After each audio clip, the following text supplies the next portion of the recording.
Hello, my name is Mariana, and what I'm going to share with you today has completely changed the way I view the spiritual world. I never imagined something like this could happen to me. I've always been a normal young woman of 22 years old, born in a small village in the interior of Africa. I grew up in a humble family where faith was always present, but I confess that many times I didn't take it as seriously as I should have. It was a Tuesday like any other. I had just returned from university when I began to feel a very severe headache. At first, I thought it was just tiredness, but within hours, that pain became unbearable. My mother rushed me to the local hospital, where the doctors quickly realized my condition was serious. My blood pressure was dropping rapidly, and I was beginning to lose consciousness. The last thing I remember was hearing the doctors screaming, pleading with me to hold on while my mother desperately cried for me. Sighed. After that, everything went dark, a darkness like I'd never experienced before. Friends, what I saw after that was so real and shocking that I still feel my heart racing, just remembering it. Hell is real, and God has allowed me to have this experience to bring an urgent warning to all of you, especially for what's coming in 2025. Before I continue with my testimony, I want to ask you, do you believe God can reveal secrets through supernatural experiences?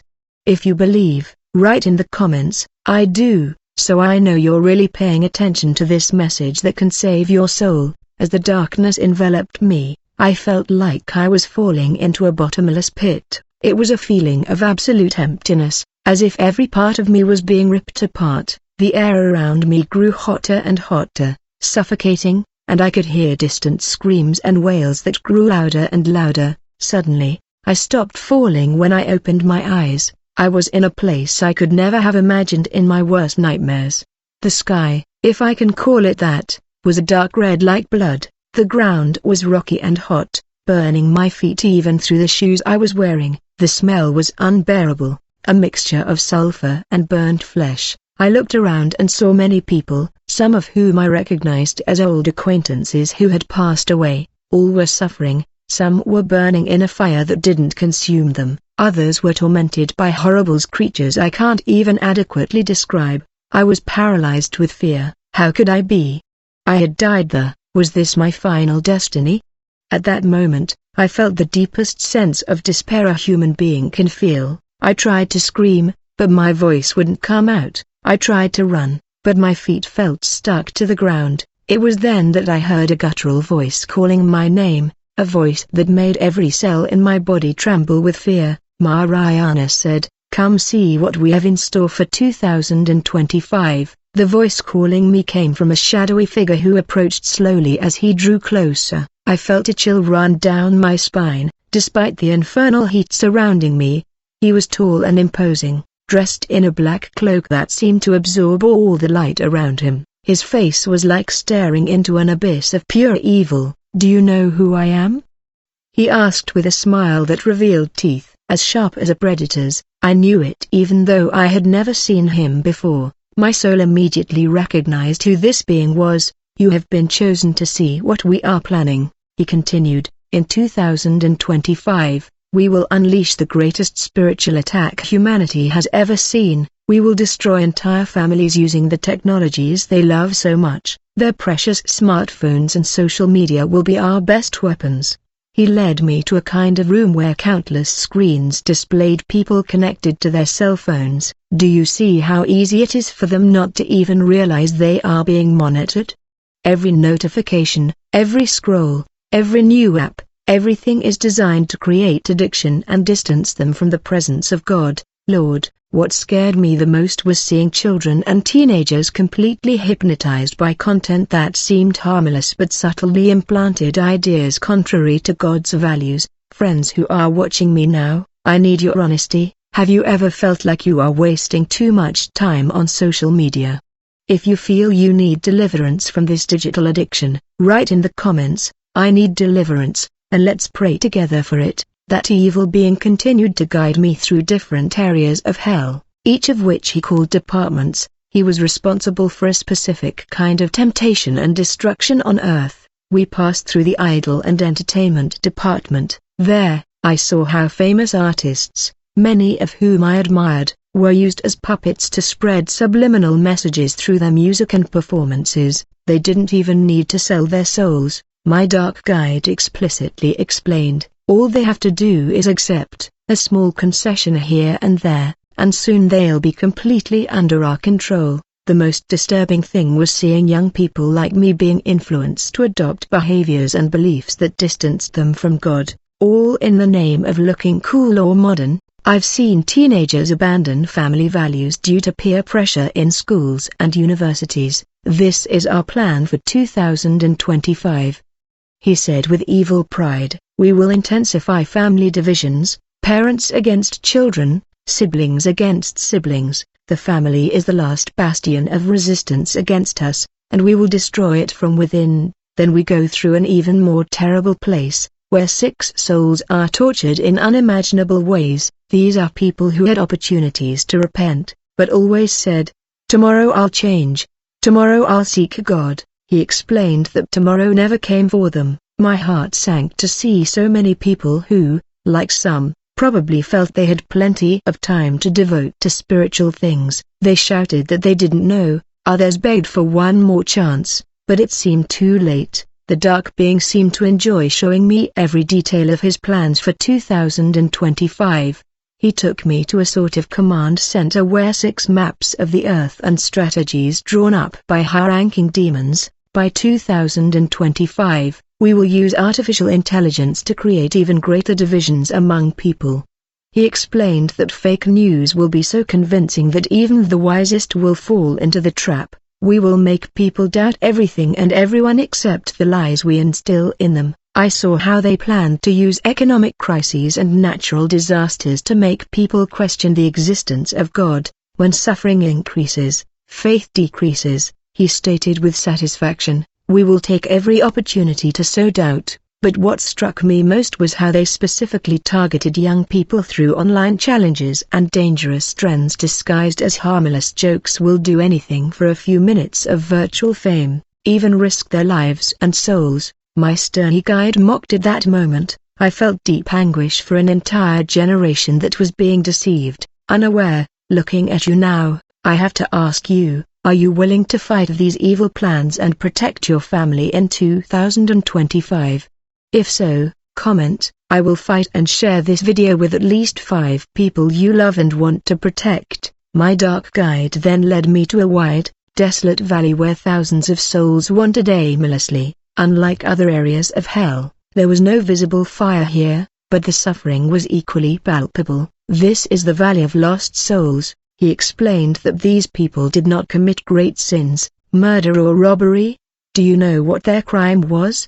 They lived in indifference, ignoring God's signs, prioritizing material comfort and social acceptance above all else. I walked among these souls and could see a terrifying emptiness in their eyes. Some tried to speak to me, asking me to carry a message to their still living relatives, but their voices were only inaudible whispers. The saddest thing, the evil being continued, is that many of these people attended churches. They considered themselves religious, but they never allowed the word to genuinely transform them. Their hearts were all pretense, a faith of convenience. I saw pastors who had used the gospel to enrich themselves, influential Christians who lived a life completely different from what they preached on social media, and ordinary people who simply played the game of religion without real commitment. That sight made me question my own faith. How many I myself have been lukewarm, trying to please both God and the world at the same time. How many times have I compromised my values to fit in with certain groups? What impressed me most was how many of these souls seemed genuinely surprised to be they actually thought they were on the right path. As he showed me the horrors of hell, I realized that this evil being was trying to intimidate me into believing that his victory in 2025 was inevitable. But something strange began to happen. Every time he mentioned his plans in more detail, a small light began to shine in the distance, visibly bothering him. "What is that?" I asked, pointing to the light, which was now growing stronger. "It's nothing," he shouted angrily, trying to push me away, but the light was getting closer, and with it came a feeling of peace that I hadn't felt since I arrived at that terrible place. Suddenly, a being of light appeared, so intense that it was difficult to look directly at it. Dark immediately retreated, growling with hatred. "She doesn't belong here," said the being of light in a voice that seemed to restore my soul. "She will return to warn others. The plans for 2025 are already in motion," the dark being shouted. "Nothing can stop them."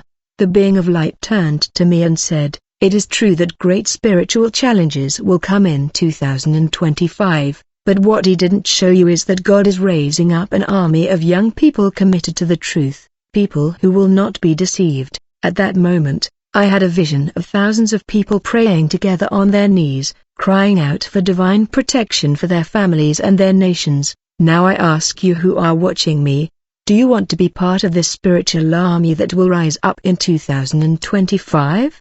If your answer is yes, comment, "I accept the call," and together let's form this network of spiritual protection. The being of light took my hand, and instantly I began to feel as if they were pulling me towards. As I moved quickly away from that place of torment, I heard the dark being's furious screams, growing ever farther away until everything went silent. We passed through what seemed like a tunnel of light, and during the return trip, the angelic being gave me clear instructions. "You have been chosen to carry this warning. Many will not believe, some will mock, but those with ears to hear will understand the urgency of the message." He explained that my experience was not intended to cause paralyzing fear, but to awaken people to the spiritual reality that many ignore. "Time is short," he said. "Every soul is precious and up for grabs. The enemy does not rest in his plans of destruction, but God's love is more powerful than any strategy of darkness." Suddenly, I felt an intense pain in my chest and opened my eyes. I returned to the hospital, surrounded by astonished doctors and my family, crying with joy. I had been in a coma for 3 days. The doctors had already lost hope. According to them, my heart had stopped for almost 8 minutes before inexplicably starting to beat again. While everyone was celebrating what they were calling a medical miracle, I knew I had experienced something far beyond human understanding. I also knew I had a mission to share what I saw so that others could prepare spiritually for the challenges ahead in 2025. The first few weeks after my return were difficult. How can we explain something so supernatural to such a skeptical world? How can we convince people of the urgency of the situation without seeming crazy? It took me a few weeks to recover physically and process everything I had experienced. Many nights I woke up screaming, reliving the horrors of hell in vivid nightmares, but I also felt an inner strength and determination I had never felt before. I began sharing my experience first with my family and close friends. They believed immediately, recognizing the visible transformation in me. Others were skeptical and suggested that it was all simply hallucinations caused by the lack of oxygen to my brain during my critical condition. But I knew what I had seen, and most importantly, I knew I had a responsibility to warn as many people as possible about the Dark One's plans for 2025. I began visiting local churches, then schools, and even community radio programs. Little by little, my testimony began to spread. What impressed me most was how many people said they had similar dreams or premonitions about important spiritual changes that were about to happen. One of the most memorable moments was when I was invited to speak at a youth conference after I finished my I Tell the Story. Dozens of teenagers approached, crying and pledging to take their faith more seriously, to protect their minds from the negative influences of the media, and to strengthen their family ties. Now, I want to ask you who are watching me a sincere question. Have you ever felt like there is a spiritual battle going on around you that you cannot see with your physical eyes? Share your experience in the comments. I have felt it, and let us exchange testimonies that can strengthen our faith. My dear brothers and sisters who have come this far in this testimony, I feel that it is no coincidence that God has allowed you to hear this message because you have an important role to play in the events to come. What can we do to prepare for the spiritual challenges of 2025? Based on what you showed me, here are some practical guidelines. First, strengthen your prayer life. I'm not talking about mechanical or repetitive prayers, but rather about a sincere and constant dialogue with God. It is in intimacy with Him that we will find discernment to distinguish the truth from the sophisticated lies that will be spread. Second, protect your mind. Be extremely selective about what you consume on social media, television, and any other medium. Ask yourself, does this content bring me closer to God or further away from Him? Don't be afraid to do a digital detox periodically. Third, invest in real relationships. The enemy's plan is to isolate people in digital bubbles, destroying family and community ties. Resist this by strengthening your face-to-face connections, especially with your family. Last but not least, be a people of light. It's not enough to protect yourself. We are called to illuminate the darkness that surrounds us. Share this testimony with your loved ones. You can literally save lives by doing this. Before closing, I want to thank you for staying until the end of this testimony. If this message touched your heart, don't leave without leaving a like. This will help reach more people with this urgent alert. And don't miss the other near-death experience we have playing right now. Many people are having similar revelations in recent days, and each testimony contributes important pieces to this spiritual puzzle. Remember, we are not alone in this battle. God is with us,